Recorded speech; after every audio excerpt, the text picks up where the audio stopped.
Hello दोस्तों, मैं आपका दोस्त एडवोकेट सरोज सिंह।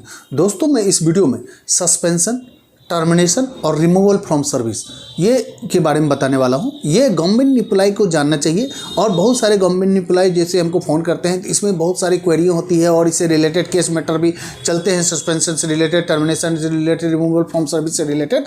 तो इस कंडीशन में आपको भी ये कॉन्सेप्ट पता होना चाहिए। पहला होता है सस्पेंशन। सस्पेंशन होता क्या है? सस्पेंशन का मतलब क्या होता है? सर्टेन टाइम पीरियड के लिए वर्क से बार किया जाता है, आपको काम करने से बार किया जाता है सर्टेन स्पेसिफिक टाइम पीरियड के लिए। डैट मीन्स अगर कोई तरह का आपको एलिगेशन लगा है, मान लो मिसकंडक्ट का लगा है, फ्रॉड का लगा है या किसी तरह का आरोप आप पे लगी है, डिपार्टमेंट एलिगेशन लगी है, तो उस कंडीशन में आपको होता है कि सर्टेन पीरियड के लिए सस्पेंड किया जाता है।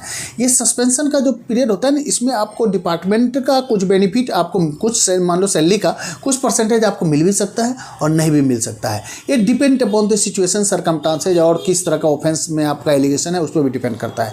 दूसरी बात, आपको सस्पेंशन का जो होती है तीन तरह की बात होती है। पहला होता है एडमिनिस्ट्रेटिव, डिसिप्लिनरी।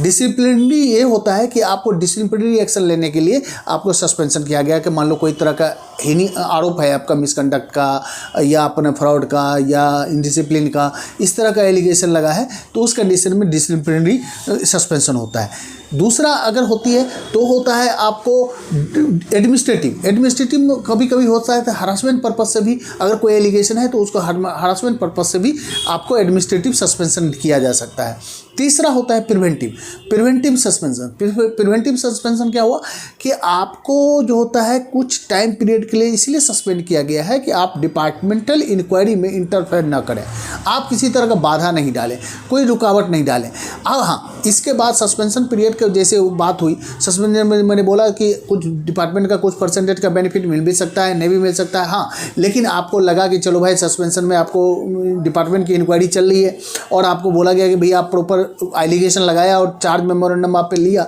अब चार्ज मेमोरेंडम बाद आपको जवाब देने को बोला और आपकी जवाब सेटिस्फैक्टरी रही, आपको लगता है डिपार्टमेंट को नहीं भाई इन पे कोई जो एलिगेशन लगाया है वो फॉल्सली इम्प्लीकेट किया गया है, इनको किसी तरह का आरोप इस तरह का नहीं, मतलब एविडेंस नहीं मिला है, इस बेसिस में आपको सस्पेंशन को ख़त्म भी किया जाएगा और आपको हो सकता है सर्विस पे, मतलब सर्टेन पीरियड के बाद आपको सर्विस पे ले लिया जाता है। अब दूसरी होती है टर्मिनेशन।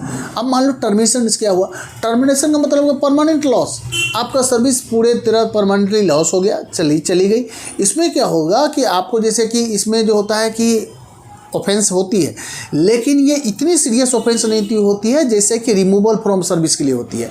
एलिगेशन है, ऑफेंस लगा है, जो मान लो जैसे मिसकंडक्ट का लगा या पुअर परफॉर्मेंस लगा या क्रिमिनल एक्टिविटी चलाने के लिए कोई आपको मिलीभगत का आरोप लगा, तो उस कंडीशन में टर्मिनेशन फ्रॉम सर्विस होगा। इसमें डिपार्टमेंट का बेनिफिट मिल भी सकता है और अदर बेनिफिट नहीं भी मिल सकता है, ये दोनों बात होती है। तो ये टर्मिनेशन का फंडा हो गया। अब उसके बाद आता है removal from service. Removal from service जो होती है ना, ये बहुत ही सीरियस नेचर की होती है। ये समझो कि टर्मिनेशन फ्रॉम द सर्विस से भी ज़्यादा हीनियस और सीरियस एलिगेशन होता है। सीरियस मतलब ग्रॉस मिसकंडक्ट, मतलब पूरी तरह इनडिसिप्लिनरी एक्शन इस पे लिया जा सकता है। जैसे सीरियस ऑफेंस होगा, आपको मिसकंडक्ट किया, ग्रॉस मिसकंडक्ट किया, उसके बाद जाके कि करप्शन में हुए शामिल हैं, आप फ्रॉड में शामिल हैं, आपको कन्विक्शन हो चुका है किसी सीरियस ऑफेंस में, पहले से कोई सीरियस ऑफेंस आपका चल रहा है, तो उस कंडीशन में भी आपको कन्विक्शन मिल चुका है, तो उस कंडीशन में रिमूवल फ्रॉम सर्विस होता है।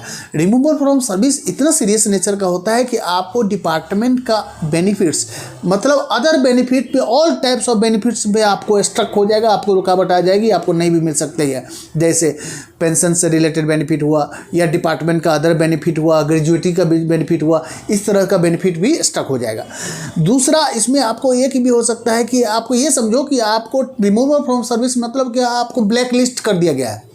ब्लैक लिस्ट कर दिया गया मतलब क्या, आप गवर्नमेंट जॉब के लिए भी और स्पेसिफिक सेक्टर के लिए आप बार हो गए, आप वहाँ पे नहीं कर सकते हो job. That means removal of serious nature के कारण।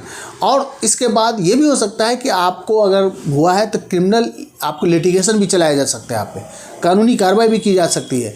आप पे बहुत सीनियस ऑफेंस का है तो इसमें आपको हर तरह का चाहेगी तो डिपार्टमेंट की आपको क्रिमिनल प्रोसीडिंग चलाया जाए तो भी चलाएगी। यही तीनों बेसिक डिफरेंस है दोस्तों, इसको आप समझ लेंगे और हमको लगता है कि आपको क्लियर कॉन्सेप्ट हो गया होगा। Thank you. जय हिंद, जय भारत।